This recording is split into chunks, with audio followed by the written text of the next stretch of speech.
विस्तार जो है कल 30 जून को जो है कर लिया जाएगा। लिहाजा अगर बात करें तो देर रात तक मंथन चला। पूर्व जो प्रदेश अध्यक्ष है केंद्रीय मंत्री नरेंद्र सिंह तोमर से सबसे पहले मुलाकात हुई, उसके बाद में बीएल संतोष राष्ट्रीय संगठन महामंत्री से मुलाकात और उसके बाद में राष्ट्रीय अध्यक्ष जेपी नड्डा और अंतिम मुलाकात जो थी देर रात को वो केंद्रीय गृह मंत्री अमित शाह के साथ में थी। मध्य प्रदेश के मुख्यमंत्री शिवराज सिंह चौहान, प्रदेश अध्यक्ष बीडी शर्मा, संगठन महामंत्री सुभाष भगत के साथ में ये पूरी चर्चा हुई है, जिसमें एक एक नामों को लेकर जो पेच फंसा हुआ था, खासकर अगर बात करें तो 3 से जो 4 नाम थे जिनको लेकर माना जा रहा था कि मध्य प्रदेश के अंदर नाराजगी हो सकती है या जो पेच फंसा हुआ था, उन नामों को केंद्रीय नेतृत्व से हरी झंडी दिलवाई गई है। और यह माना जा रहा है कि केंद्रीय नेतृत्व ही अब अगर कहीं पर कोई असंतोष या किसी तरीके की नाराजगी आती है तो बातचीत का जिम्मा जो है केंद्रीय नेतृत्व के जिम्मे छोड़ा गया है। लिहाजा अमित शाह और जो जेपी नड्डा राष्ट्रीय अध्यक्ष है वो सीधे उन नाराज या बड़े चेहरों से बात करेंगे जो कि मंत्रिमंडल में शामिल नहीं होने वाले हैं। संभावना इस बात की जताई जा रही है कि मध्य प्रदेश के अंदर चूंकि पिछले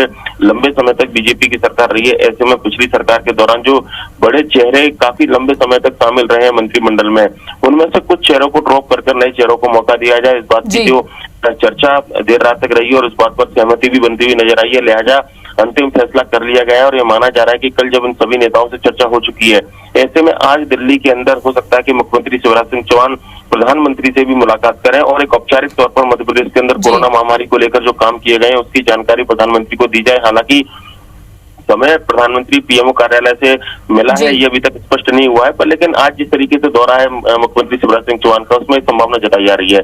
तो कहना होगा कि लंबे समय से जो बहुप्रतीक्षित मंत्रिमंडल था मध्य प्रदेश के अंदर, बिल्कुल, और इंतजार काफी लंबे समय से सिंधिया समर्थक पूर्व विधायक भी कर रहे थे और बीजेपी के विधायकों की भी नजर थी। बने रहिए हमारे साथ सुधीर। आप एक और बड़ी खबर, आज भोपाल आएंगी राज्यपाल आनंदीबेन पटेल। आनंदीबेन पटेल को अतिरिक्त प्रभार मध्य प्रदेश का भी दिया गया है। मध्य प्रदेश के राज्यपाल का अतिरिक्त प्रभार आनंदीबेन पटेल को मिला। उत्तर प्रदेश की अभी राज्यपाल आनंदीबेन पटेल। एमपी के राज्यपाल लालजी टंडन अस्वस्थ हैं, जिनका लखनऊ में इलाज चल रहा है। सुधीर लगातार बने हुए हमारे साथ। सुधीर, फिर से आगमन मध्य प्रदेश में आनंदीबेन पटेल का? देखिए बिल्कुल ये माना जा रहा था और जो चर्चा जिन नामों की थी उसमें अनसुईया उइके छत्तीसगढ़ के राज्यपाल और आनंदीबेन पटेल का था कि मध्य प्रदेश में प्रभारी राज्यपाल के तौर में इन दोनों में से किसी को चार्ज मिल सकता है, लेकिन अनसुईया भी चूंकि मध्य प्रदेश की मूल निवासी है, लिहाजा उनके नाम की संभावना कम थी और संभावना इसी बात की जताई जा रही थी कि आनंदीबेन पटेल को मध्य प्रदेश में प्रभारी राज्यपाल के तौर पर लाया जा सकता है, क्योंकि पहले भी प्रशासनिक कामकाज के तौर का अनुभव बतौर राज्यपाल उनका मध्य प्रदेश का रहा है। लिहाजा मध्य प्रदेश के अंदर नए मंत्रियों को शपथ जो आनंदीबेन पटेल दिलाएंगी। आज भोपाल आएंगी आनंदीबेन पटेल, उसके पास में ये माना जा रहा है कि प्रभार जो है ग्रहण करेंगी और कल नए मंत्रियों को शपथ जो है आनंदीबेन पटेल के माध्यम से दिलाई जाएगी। लिहाजा मध्य प्रदेश के अंदर आने वाले समय में मानसून सत्र, कई विधेयक राज्यपाल के तौर पर जो कामकाज है, जब तक लालजी टंडन पूरी तरह स्वस्थ नहीं हो जाते हैं या फिर मध्य प्रदेश में केंद्रीय नेतृत्व नए राज्यपाल को लेकर भी चर्चा नहीं करता है, तक प्रभारी राज्यपाल के तौर पर आनंदीबेन पटेल काम करेंगे और सबसे पहला जो उनकी एक बड़ा जो प्राथमिकता या कहना चाहिए कि जो पहले ही जो काम होगा वो नए मंत्रियों को शपथ दिलाने को लेकर रहेगा। शुक्रिया आपका सुधीर जानकारी के लिए। तो एक तरफ दिल्ली में मंत्रिमंडल विस्तार को लेकर के नामों की संभावित सूची पूरी तैयार कर ली गई है और उम्मीद ये जताई जा रही है कि कल यानी कि 30 जून को मध्य प्रदेश के जो नए मंत्री हैं उनके चेहरे सामने आएंगे, साथ ही मंत्रियों का पदभार भी ग्रहण हो जाएगा, जिसके लिए प्रभार दिया गया है मध्य प्रदेश के राज्यपाल का आनंदीबेन पटेल को, क्योंकि आगे मानसून सत्र भी शुरू होने जा रहा है। बहरहाल खबरों में आगे बढ़ते हैं। रायपुर से इस वक्त की बड़ी खबर, कांग्रेस का आज 1 दिवसीय धरना प्रदर्शन है। पेट्रोल डीजल के दाम में वृद्धि को लेकर कांग्रेस से प्रदर्शन करने जा रहे हैं। सभी जिलों में केंद्र सरकार के खिलाफ हल्ला बोल होगा। बीजेपी नेताओं को साइकिल भेंट करेंगे कांग्रेसी और आज फिर पेट्रोल डीजल के दाम बढ़ गए हैं। पेट्रोल 5 पैसे और डीजल 13 पैसे महंगा हुआ है। डीजल पेट्रोल से ज्यादा महंगा और कांग्रेसियों ने अब मोर्चा खोल दिया। इसी दिन speak up on petroleum prices, social media में कांग्रेस के कार्यकर्ता पूरे छत्तीसगढ़ के और पूरे देश के लाइव जाकर पेट्रोलियम पदार्थों की मूल्य वृद्धि और उसके कारण बढ़ रही महंगाई के खिलाफ अपनी आवाज सोशल मीडिया में उठाएंगे। स्टार जैन जोड़ गए हैं ज्यादा जानकारी के साथ। स्टार, कहां तैयारियां की गई हैं और रायपुर में किस तरह की तैयारी कांग्रेस के प्रदर्शन को लेकर? देखिए, कांग्रेस की पूरी तैयारी है राष्ट्रव्यापी इस मुद्दे को लेकर। कांग्रेस लगातार प्रदर्शन कर तैयारी। हमने कुछ दिन पहले देखा था युद्ध कांग्रेस का प्रदर्शन हुआ था और आज कांग्रेस बड़े पैमाने पर छत्तीसगढ़ में प्रदर्शन करने जा रही है। फलस्वरूप जिसका यदि पहली बात करें डिजिटल प्लेटफॉर्म की, तो कांग्रेस के जितने भी कार्यकर्ता, नेता, विधायकगण सभी को अपने अपने सोशल मीडिया अकाउंट्स के जरिए जो पेट्रोल डीजल की रेट बढ़े हैं उसके विरोध में, केंद्र सरकार के विरोध में स्पीकअप करने के लिए, अपने बात रखने के लिए कहा गया, निर्देशित किया गया सोशल मीडिया में, ताकि ज्यादा से ज्यादा लोगों से कनेक्ट हो सके। इसके अलावा यदि रायपुर की बात करें तो राजधानी समेत सभी जिलों में मुख्यालय में कांग्रेस के नेता जो है धरना प्रदर्शन करेंगे और फलस्वरूप उसके बाद एक रैली, यदि रायपुर की बात करें तो एक रैली निकाली जाएगी धरने स्थल से, जो पूर्व मुख्यमंत्री डॉक्टर रमन सिंह के निवास तक जाएगी और वहां पे इसके अलावा जितने भाजपा के नेता हैं उनको वहां पर साइकिल भी डोनेट करेगी प्रतीक स्वरूप। तो पूरी तैयारी है कांग्रेस की पेट्रोल डीजल के दाम की बढ़ोतरी के विरोध को लेकर और डिजिटल प्लेटफॉर्म से लेकर फिजिकल मोड यानी धरना प्रदर्शन तक की योजनाएं इसमें शामिल की गई है। शुक्रिया आपका स्टार जानकारी के लिए। जशपुर से बड़ी खबर, जहां अंधविश्वास ने जान ले ली, ये सवाल बना हुआ है क्योंकि आकाशीय बिजली की चपेट में एक युवती आई। परिजनों ने युवती को गोबर से ढका। कई घंटे तक युवती को गोबर में ढककर रखा गया। तबीयत में सुधार नहीं होने पर जब अस्पताल ले जाया गया तो डॉक्टर्स ने युवती को मृत घोषित कर दिया। बागबाहर थाना क्षेत्र का ये पूरा मामला है। ये तस्वीरें देखिए जशपुर की, जहां आकाशीय बिजली की चपेट में आई युवती को गोबर से ढका गया। ऐसी मान्यता है गांवों में कि गोबर शरीर को ठंडा करता है, जिसकी वजह से जान बच सकती है, लेकिन जरूरी नहीं कि ये नुस्खा काम आए। ये अंधविश्वास के तौर पर जाना जाता है। रमेश जुड़ गए हैं ज्यादा जानकारी के साथ। रमेश, बहुत सी ऐसी घटनाएं देखने को मिलती है गांवों में अक्सर, लेकिन इस घटना के बारे में अगर जानना चाहें तो कब ये घटना हुई थी और किस तरीके की पूरी जानकारी? जी, मैं आपको बता दूं, ये कल बागबाहर क्षेत्र की घटना है। वहां पर एक ही आकाशीय बिजली की दो अलग अलग घटना हुई थी, जिसमें एक सुनील नामक एक युवक और दूसरी चंपा राउत, वो अपनी मां के साथ में खेत में काम कर रही थी। ये तीनों लोग आकाशीय बिजली की चपेट में आ गए, जिसमें सुनील और चंपा राउत बहुत बुरी तरह से झुलस गई थी, जिनको ग्रामीणों ने उपचार के लिए अपना वो अंधविश्वास वाला पुराना नुस्खा अपनाया जा रहा था। इसी के तहत उस युवती को गोबर के गड्ढे में पहले उसको दबा दिया गया, जहां पर छत्ता लेके उसकी मां उसकी देखरेख कर रही थी। ये काफी बड़ी विडंबना है कि यहाँ आज भी इतने स्वास्थ्य केंद्र और सारी नई सुविधाएं होने के बाद भी ये लोग अंधविश्वास को नहीं छोड़ पा रहे हैं। कल भी इसी तरह की ये घटना हुई, जिसमें इन्हें उपचार कराने में विलंब कर दिया और दोनों को नहीं बचाया जा सका। इसी गाज गिरने की एक घटना, इसी की घटना के तहत एक युवक बागबाहर स्वास्थ्य केंद्र में भर्ती है, जो अभी स्वस्थ है और उसका उपचार चल रहा है। जिन दो युवकों को भर्ती कराया गया है, क्या वो उसी समय भर्ती कराए गए थे कि बाद में भर्ती कराए गए थे? जी, कल ही ये एक ही समय की घटना है। और पहली घटना बागबाहर में मंदिर के समीप एक वहां खेत है, जहां पर ये युवती और अपनी मां के साथ मूंगफली जगाने का काम कर रही थी। इसी दौरान अचानक मौसम बदला और गाज गिर गई थी, जहां उसकी मां तो बाल बच गई, लेकिन ये युवती बहुत बुरी तरह से झुलस गई थी। जी। इसके बाद में दूसरी घटना झारपारा, बागबाहर का ही एक झारपारा है, वहां पर भी एक युवक इसी तरह झुलस गया था, लेकिन उस युवक को अस्पताल ले जाया गया, इसलिए उसकी समय पर जान बच गई। यही एक सबसे बड़ा उदाहरण है। शुक्रिया आपका रमेश जानकारी के लिए। लेकिन दूसरी तरफ आप देखिए कि आकाशीय बिजली की चपेट में आने के बाद इस युवती को इस तरीके से गोबर में ढक कर रखा गया। देखभाल भी करती हुई छाते पकड़कर उसकी मां नजर आई। लेकिन IBC 24 आप सभी से अपील करता है कि आकाशीय बिजली की घटनाएं छत्तीसगढ़ के कई इलाकों में देखने को मिलती है, लेकिन ऐसी तस्वीरें भी आम हो गई है। इसलिए सबसे बड़ी जिम्मेदारी है कि आप सबसे पहले स्वास्थ्य सुविधा का ही लाभ उठाएं। अगर कोई घटना होती है आकाशीय बिजली की तो सबसे पहले अस्पताल की ओर रुख करें। खबरों में आगे बढ़ेंगे। जम्मू कश्मीर में सुरक्षा बलों को बड़ी कामयाबी मिली है। सुरक्षा बलों से मुठभेड़ में 3 आतंकी ढेर हुए हैं।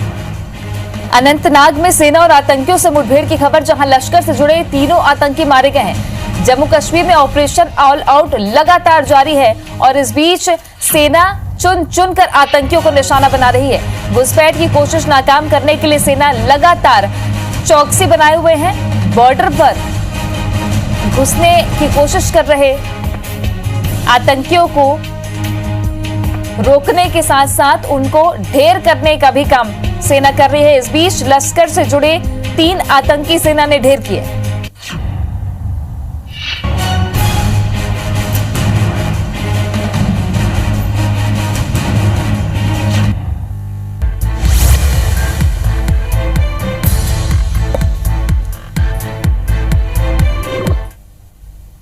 और अब देखते हैं बिग न्यूज। दुनिया भर में कोरोना के मामले बढ़कर करीब 1 करोड़ 2 लाख के पार हो गए हैं। कुल मौत का आंकड़ा 5 लाख से ज्यादा हो गया है। वहीं पूरी दुनिया में 55 लाख से 49,000 से ज्यादा मरीज ठीक हो गए हैं। दुनिया में अमेरिका, ब्राजील और रूस में सबसे ज्यादा मरीज हैं।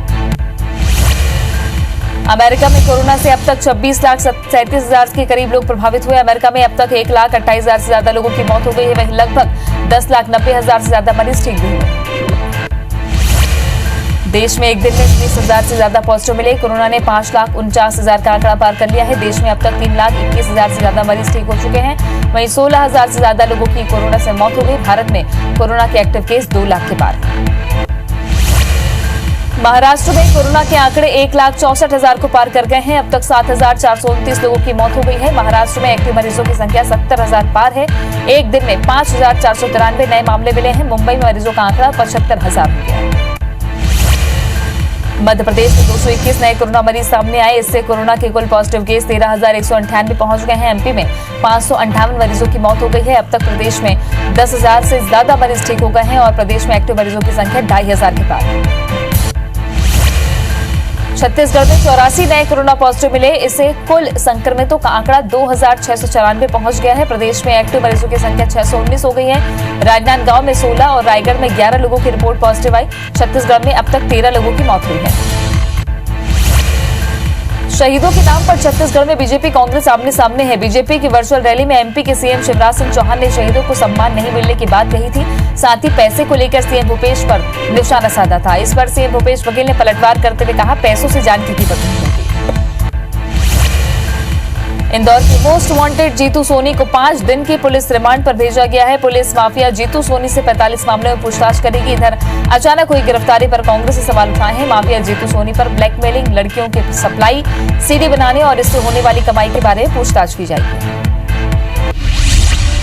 अब आपको कोरोना संक्रमण के मामलों की जानकारी देते हैं। मध्य प्रदेश में पिछले 24 घंटे में 221 नए कोरोना पॉजिटिव मरीज मिले हैं, जिसके बाद प्रदेश में संक्रमित मरीजों का आंकड़ा 13,000 के पार हो गया है। प्रदेश में अब तक 13,198 मरीज संक्रमित हो चुके हैं।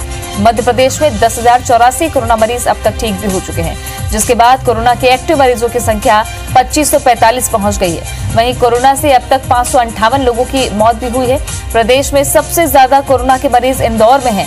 यहां अब तक 4,615 कोरोना से संक्रमित हो चुके हैं, जिसमें 3,415 मरीज ठीक भी हुए हैं। वहीं इंदौर में कोरोना से 222 लोगों की मौत हुई है। भोपाल में अब तक 2,740 मरीज कोरोना संक्रमित हो चुके हैं, जिसमें 2,037 मरीजों ने कोरोना को मात दी है। इंदौर और भोपाल के बाद कोरोना के सबसे ज्यादा केस उज्जैन में हैं। यहां भी कोरोना से अब तक 856 मरीज पॉजिटिव मिले हैं, जिसमें 754 मरीज ठीक भी हुए।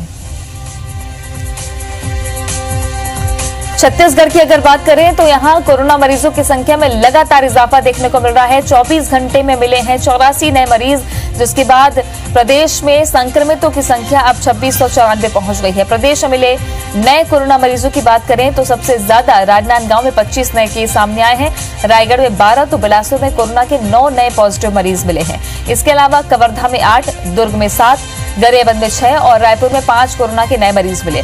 छत्तीसगढ़ में कोरोना के 2,062 मरीज ठीक भी हुए हैं, जिसके बाद एक्टिव मरीजों की संख्या 619 पहुंच गई है। वहीं प्रदेश में कोरोना से 13 लोगों की अब तक मौत हुई है। तो छत्तीसगढ़ में लगातार केसेस बढ़ते जा रहे हैं और इधर कोरोना से जंग जीतने के बाद अब प्लाज्मा थेरेपी से इलाज की तरफ आगे बढ़ रहा है रायपुर एम्स। प्लाज्मा देने को एम्स के 15 चिकित्सक और नर्सिंग स्टाफ ने भी हामी भरी है।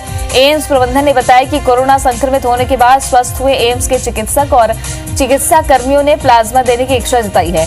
प्रबंधन ने आयुष मंत्रालय को इसकी जानकारी दी। इनसे प्लाज्मा लेने की प्रक्रिया जल्द शुरू की जाएगी। इससे पहले भी स्वस्थ हो चुके मरीजों का प्लाज्मा लिया जा चुका है। एम्स प्रबंधन के मुताबिक 200 ml 2 बार यानी 400 ml प्लाज्मा लिया जा चुका है। एम्स प्रबंधन के अनुसार वर्तमान में 8-9 मरीज ऐसे हैं जिन्हें प्लाज्मा थेरेपी की जरूरत पड़ सकती है। बता दें कि कोरोना से स्वस्थ हुए व्यक्ति का खून लेकर प्लाज्मा को अलग किया जाता है। इसके बाद थेरेपी के माध्यम से इसे बीमार व्यक्ति के शरीर में डाला जाता है।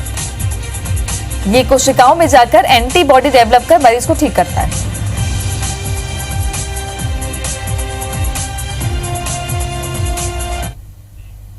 मुख्यमंत्री Bhupesh Baghel PM care fund और चीन सीमा पर तनाव को लेकर केंद्र सरकार पर बड़ा हमला उन्होंने बोला। मुख्यमंत्री बघेल पत्रकारों से चर्चा करते हुए ये कहते नजर आए कि प्रधानमंत्री नरेंद्र मोदी हमेशा चीन के लिए नरम रुख अपनाते हैं। सीएम ने कहा कि पीएम केयर फंड में चीन से शत्रुता के बावजूद पैसे क्यों ले रहे हैं। इस फंड में 9,678 करोड़ रुपए मिले हैं। क्या आरोप लगाया है, क्या निशाना साधा है सीएम भूपेश बघेल ने, आइए आपको सुनवाते हैं। ये जो विवादास्पद जो चीनी कंपनियां हैं और तनाव के बीच में सैकड़ों करोड़ रुपया पीएम केयर फंड में लिए हैं, तो क्या यही कारण है कि प्रधानमंत्री जी इस मामले में चुप्पी साधे हुए हैं? तो ये तो दो हाथ हो जाए, ये तो गुंडे बदमाश की भाषा हो सकती है। कोई प्रजातंत्र में दो हाथ किया जाता है क्या? ये तो अखाड़े में या तो पहलवान लोग करते हैं, दो हाथ करते हैं, या गुंडे बदमाश गली मोहल्ले में करते हैं। तो भाषा किस प्रकार की है आपकी? प्राणों की कीमत पैसे से नहीं आंका जा सकता, भावनाएं होनी चाहिए, और वो हमने किया है। भारतीय जनता पार्टी के शासन में आपने देखा होगा स्वर्णबेर जी, आपके कार्यालय के बगल में ही मेकाहारा हॉस्पिटल है, और वहाँ शहीदों के जो वर्दी है किस प्रकार से कूड़ेदान में फेंके गए थे, इसको आपने भली भांति देखा होगा।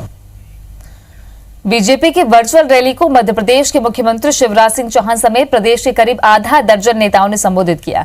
प्रदेश सरकार को हर मोर्चे पर फेल बताते हुए बीजेपी नेताओं ने कहा कि हमारे कार्यकर्ताओं को प्रताड़ित न करें, वरना दोबारा सत्ता में आने में 25 साल लग जाएंगे। बीजेपी की वर्चुअल रैली को कांग्रेस ने फ्लॉप शो बताया।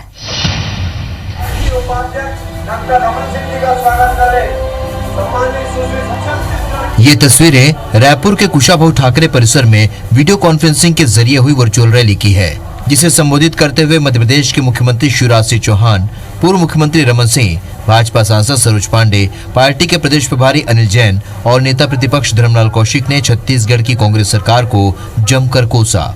प्रदेश सरकार को हर मोर्चे पर फेल बताते हुए भाजपा नेताओं ने क्वारंटाइन सेंटर में हो रही लगातार मौतों को लेकर भी सवाल उठाए।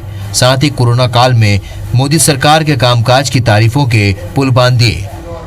मजदूर जो आए उनको जो क्वारंटाइन सेंटर में ले रखा गया, सरपंच के भरोसे छोड़ दिया, पंचायत के भरोसे छोड़ दिया, कोटवाल उसकी निगरानी कर रहा है, और ये हालत हो रहा है कि हिंदुस्तान में शायद किसी राज्य में हुआ होगा कि क्वारंटाइन सेंटर में मौत हो रही है, लोग फांसी लगा के मर रहे हैं, 2 लोगों को सांप के काटने से मौत हो गई, 12 लोगों की मौत हो गई है। क्वारंटाइन सेंटर नहीं है, वो यातना गृह के रूप में बदल गया है। मध्य प्रदेश में हमने तय किया कि हमारा कोई जवान अगर शहीद होता है तो 1 करोड़ रुपए की सम्मान निधि उस परिवार के सम्मान के लिए हम देते हैं। छत्तीसगढ़ में तो मात्र 20 लाख रुपए की राशि दी गई है। भारतीय जनता पार्टी का सोच अलग है। मैं अमर शहीदों का चारण उनके यश गाया करता हूं, जो कर्ज राष्ट्र ने खाया है मैं उसे चुकाया करता हूं। ये संदेश है प्रधानमंत्री नरेंद्र मोदी जी का। भाजपा की वर्चुअल रैली को फ्लॉप शो बताते हुए कांग्रेस ने कहा कि प्रदेश के नेताओं को जब यहां के कार्यकर्ताओं और आम जनता से कोई रिस्पांस नहीं मिला तो उन्हें वर्चुअल रैली के लिए मध्य प्रदेश से शिवराज सिंह चौहान को आयात करना पड़ा। भारतीय जनता पार्टी छत्तीसगढ़ में कोई उनके नेता नहीं है, मध्य प्रदेश से नेता आयातित करके वर्चुअल रैली को संबोधित कर रहे हैं। आज इनके पास कोई मुद्दा नहीं है, छत्तीसगढ़ की सरकार को बदनाम करने का प्रयास कर रहे हैं, मगर उनके मंसूबे कभी पूरे नहीं होंगे। मध्य प्रदेश में इतना कोरोना आकार मचा हुआ है, वो उसको संभाल नहीं पा रहे थे, वो क्या करेगा? ये पूरा प्रोपेगेंडा है, इसका कोई उचित नहीं है। भाजपा ने दावा किया कि छत्तीसगढ़ के 3 लाख से भी ज्यादा कार्यकर्ता समेत 10 लाख से ज्यादा लोग इस वर्चुअल रैली से जुड़े। कांग्रेस ने इस दावे पर भी सवाल उठाए हैं। सौरभ सिंह परिहार के साथ राजेश मिश्रा, IBC 24 रायपुर। और इसी के साथ साथ की बड़ी बात में अभी के लिए बस इतना ही। आगे देखिए छत्तीसगढ़ी भाषा में खबरों का बुलेटिन हमर बानी हमर गोट मेरे सहयोगी श्रवण के साथ।